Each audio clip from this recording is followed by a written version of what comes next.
There are moments in history when heaven speaks louder than the world. This is one of them. God is sending a final warning, not out of anger, but out of love.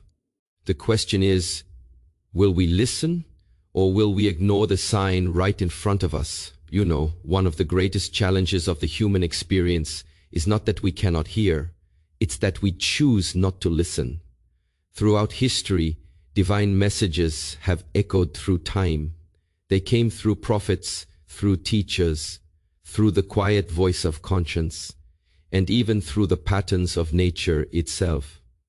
But there's a pattern, a recurring theme.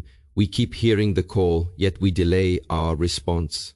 We wait for a louder sign, a clearer word, a more dramatic event. But maybe the reason the signs seem louder now is because God knows this is the last chance for some of us to wake up.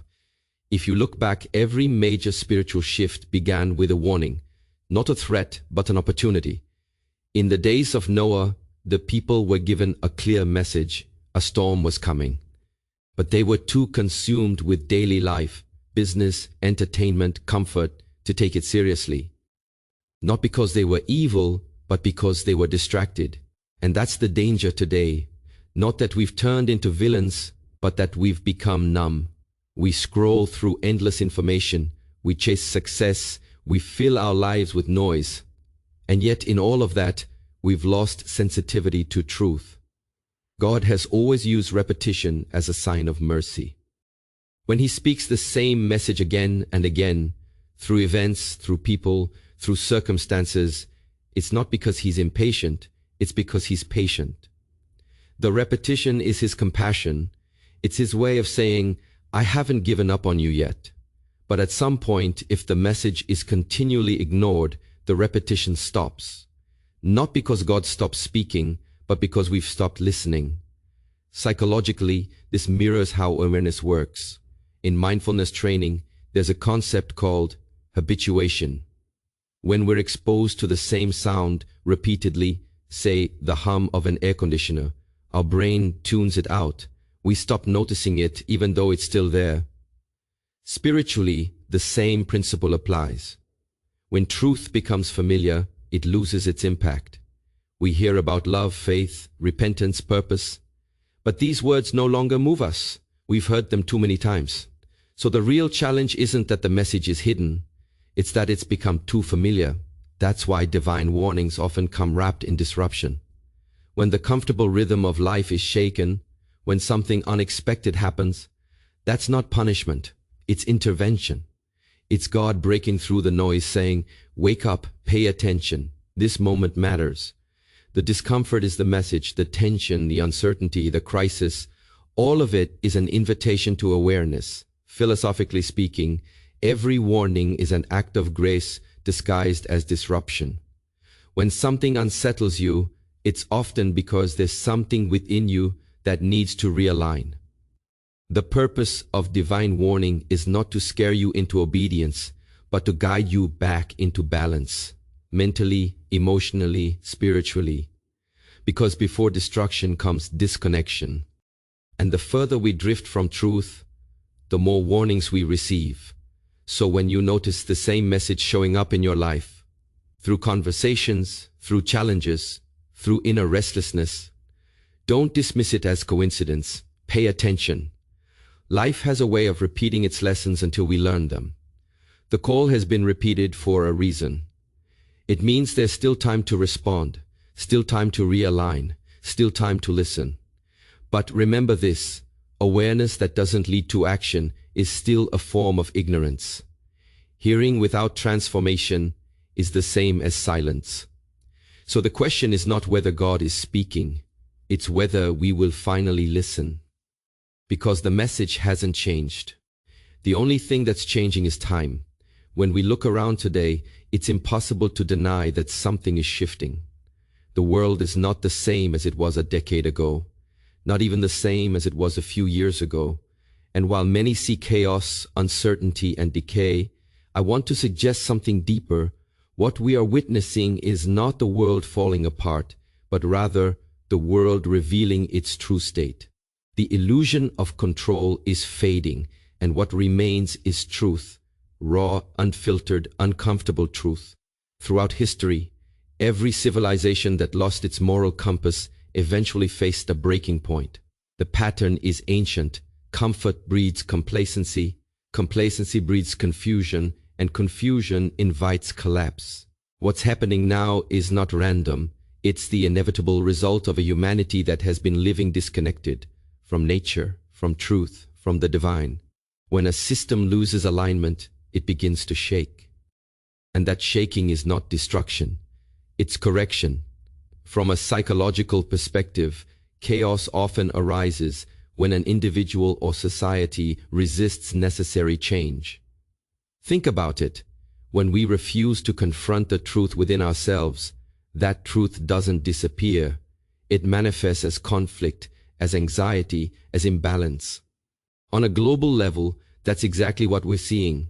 The unrest, division, the moral confusion, these are external expressions of an internal disorder. Humanity is in conflict with its own conscience. Philosophically, this can be viewed through the principle of polarity.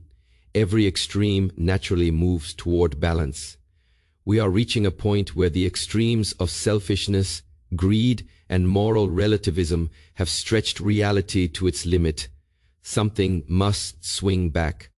The tension we feel globally, whether in politics, environment, or social values, is the world's way of recalibrating itself. But here's the deeper truth. That recalibration begins within each of us. It's easy to look at the state of the world and feel powerless, to point fingers at governments, corporations, or systems. But real change has never started from the top. It has always begun with awareness, one person at a time. The external chaos mirrors the internal. If our collective mind is clouded with fear, distraction, and division, then the world will reflect that same energy. This is why spiritual awakening is not a luxury, it's a necessity. Awareness is not just personal healing, it's global restoration. There's also a hidden beauty in this turbulence. Pressure reveals truth. Crisis exposes character. Just as gold is refined by fire, the human spirit is purified through challenge. What we're seeing in the world is not just collapse, it's purification. Systems that were built on deception are crumbling. Values that were hollow are being exposed, and individuals are being called to choose between comfort and consciousness. This is what I mean when I say the world is shifting. The old ways of thinking, the pursuit of endless growth, the worship of self, the neglect of the soul, are unsustainable. Humanity is being invited to evolve, to transcend the patterns that led us here. And if we refuse to evolve, life will force evolution through discomfort. The signs are everywhere. Environmental warnings, spiritual apathy, emotional burnout. These are not coincidences. They're signals that we've gone too far in the wrong direction. But here's the hope in all this. The fact that we can recognize the signs means we are still capable of change. Awareness is proof that the light hasn't gone out. Just as dawn begins with the darkest hour, transformation often begins when everything seems to be falling apart. The breaking of the old is the birth of the new. So yes, the world is shifting, but not against us. It's shifting for us. It's pushing us to wake up, to realign, to return to what is essential: truth, compassion, purpose, and faith. If you can see the signs, you have already been chosen to respond to them. And the most dangerous thing you could do right now is pretend you don't see them. When people hear the phrase final warning, the mind often jumps to fear, an image of judgment, punishment, or loss. But fear was never the foundation of divine communication. God doesn't warn to intimidate, He warns to awaken. Every message that comes from a higher source carries within it the seed of transformation, not terror. The purpose of this final call isn't to scare you into submission, but to invite you into awareness, to show you that change is still possible, but that time is no longer a luxury. Think about it for a moment. When a parent calls a child back before they step into danger, that warning is not rejection, it's love in its purest form. It's protection, not punishment. The same principle applies here. A divine warning is an act of mercy designed to realign what has drifted off course. It's a reminder that while consequences are real, grace is still greater. We often associate repentance with guilt or shame, but that's a misunderstanding of what true repentance means. At its core, repentance is not about self-condemnation. It's about self-awareness. It's the realization that the path we've been walking no longer leads to peace. It's a conscious turning, a moment of clarity where we decide that the old way of living no longer fits who we are becoming. In that sense, repentance is not an emotional breakdown. It's an intellectual breakthrough. It's the point where truth becomes stronger than habit. From a psychological perspective, the need for repentance reflects a universal principle of growth. When you realize that your thoughts, behaviors, or beliefs are producing suffering, you have two choices: justify them or change them. Most people choose justification because change requires humility, and humility, in a world obsessed with self-image, feels like defeat. But it isn't defeat. It's the beginning of mastery. Humility is not weakness, it's awareness of our limitations. It's the doorway to wisdom. Philosophically, repentance can be seen as the soul's realignment with reality. When we act against truth, we create internal dissonance, a kind of psychological and spiritual friction. We can hide it for a while, distract ourselves, or numb the discomfort, but eventually that inner conflict grows louder. The divine warning comes to break through that noise, not as condemnation, but as correction. It says, there is still time to return before you lose your way completely. But here's the paradox. Many people fear God's warning more than the consequences of ignoring it. They associate it with loss of freedom, when in truth, it's an invitation to freedom. Because true freedom doesn't come from doing whatever you want. It comes from doing what's right. The warning is not to take something from you, it's to give something back: clarity, peace, purpose. And if we're honest, deep down we know when we've strayed too far. That quiet unrest inside you, that sense that something is missing, that you've been chasing and achieving, yet still feeling empty.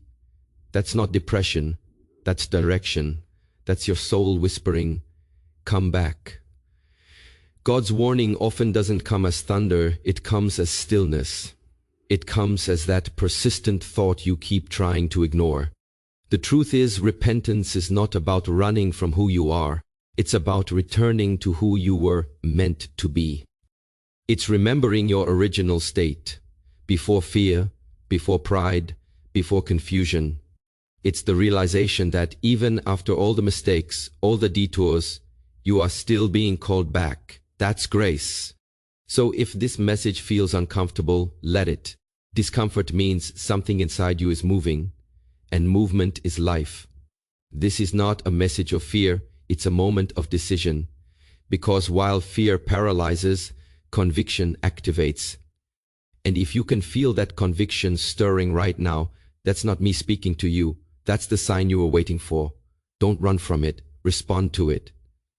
There is a reality most people avoid facing, the fact that every day there is an unseen battle being fought for our attention, our focus, and ultimately our soul.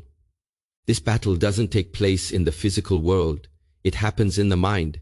It happens in the quiet spaces between your thoughts, in the decisions you make when no one is watching, in the subtle compromises that seem harmless in the moment, but slowly erode your inner strength over time.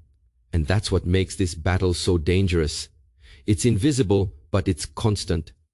When people imagine darkness or evil, they often picture something dramatic, an obvious enemy, a force that clearly announces its presence. But the reality is far more subtle. The enemy doesn't need to destroy you if he can distract you. He doesn't need to convince you to do something terrible. He just needs to convince you to do nothing, to stay busy, to stay numb, to stay asleep. That's how souls are lost, not through sudden destruction, but through gradual disconnection. Psychologically speaking, this is the nature of temptation. Temptation rarely appears as something frightening. It presents itself as something harmless, something reasonable, something that feels like relief. When life gets heavy, the easiest path is the one that promises quick comfort. That's why people fall into patterns of avoidance through entertainment addiction or endless distractions. It's not because they are weak, it's because they are tired. But the mind that seeks comfort above growth will eventually lose both comfort and growth.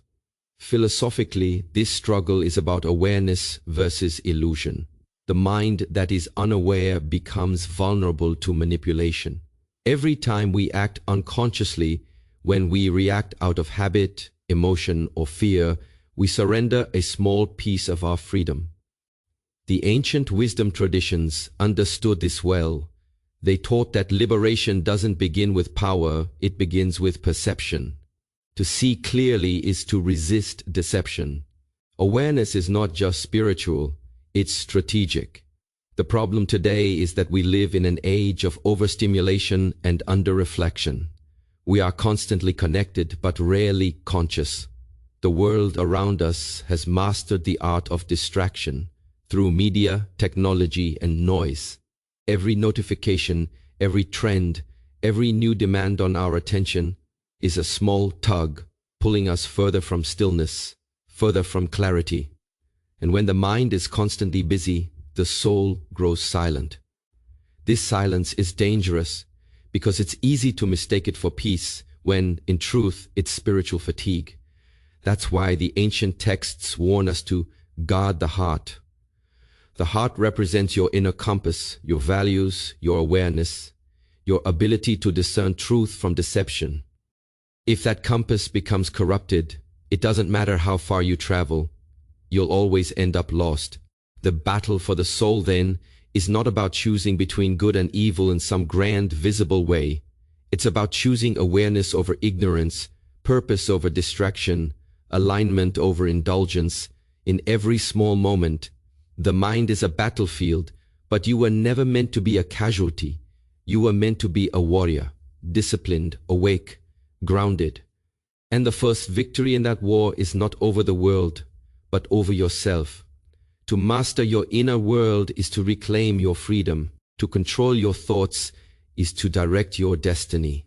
So yes, the battle for your soul is real, but the good news is that awareness is your weapon. The moment you start observing your own mind, you break the spell. The moment you pause before reacting, you regain power. The moment you choose silence over noise, truth over comfort, integrity over impulse, you win another small victory. And that's how light triumphs, not through grand gestures, but through quiet awareness practiced daily. The war for your soul is fought in moments, and every conscious choice you make is proof that you are still winning. There's a quiet tension that lives inside every human being, the awareness that time is running, that opportunities are passing, that the moment you're in right now will never return. It's an uncomfortable truth, yet it's one of the most powerful motivators for change. We don't like to think about the limits of time because it reminds us of what we've delayed, of what we've avoided, of how often we've promised ourselves tomorrow. But what if tomorrow doesn't come? What if the window of grace, the chance to realign, to choose differently, is closing faster than we realize? You see, grace is not infinite in its availability. It's infinite in its power, but temporary in its timing. That's what makes it sacred. God's mercy isn't a license to live carelessly. It's an invitation to act while there is still breath in our lungs. The very fact that you're hearing this message now is evidence that grace is still available.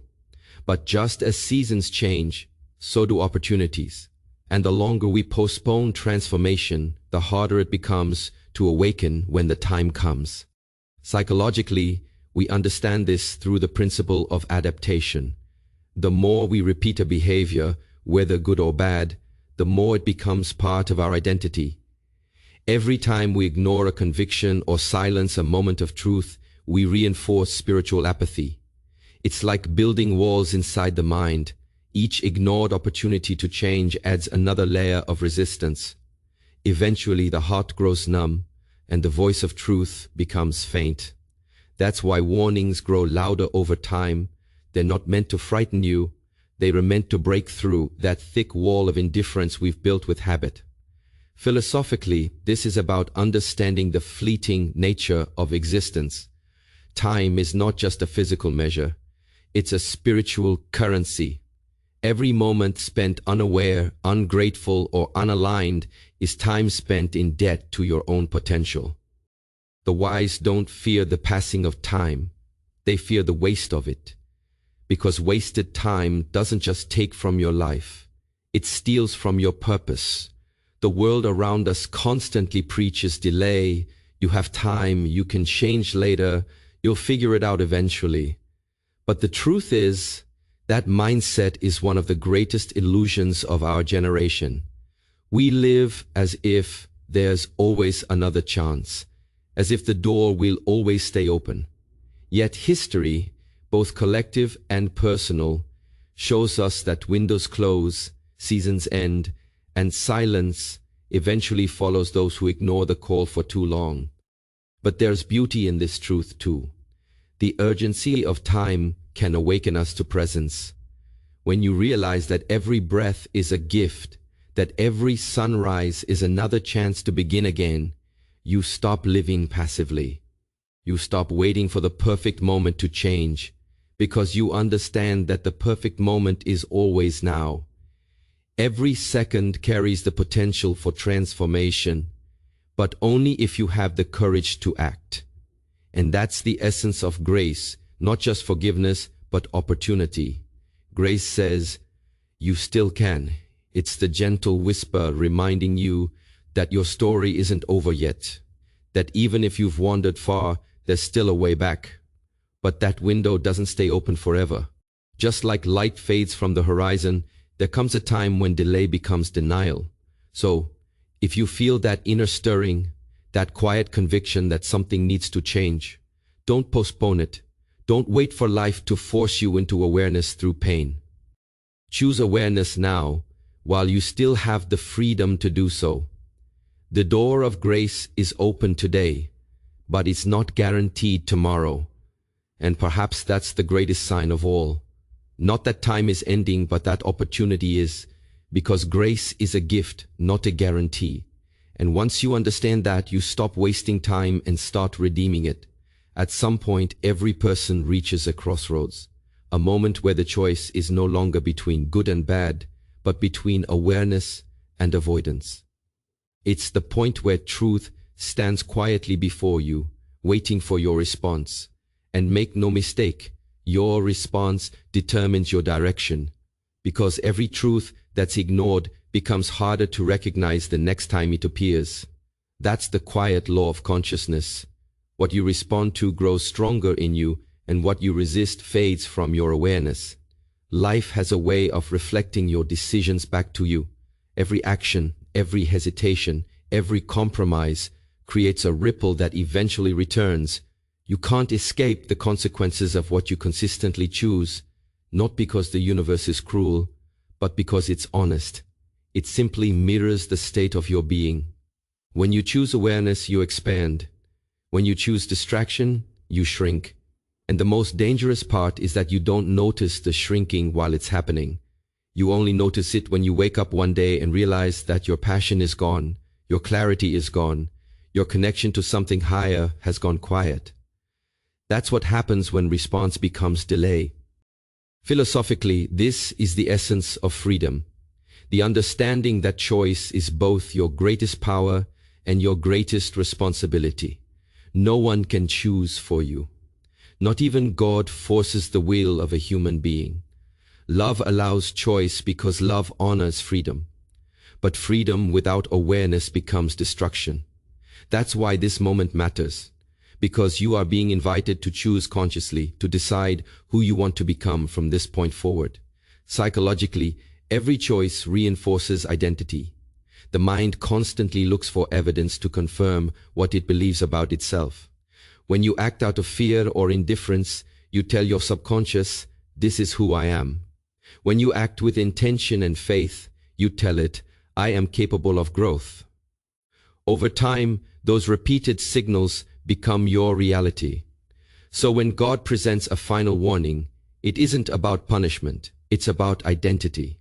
It's a call to remember who you really are, beneath the layers of distraction and doubt. The challenge is that we've been conditioned to seek signs outside ourselves, waiting for something spectacular, something undeniable.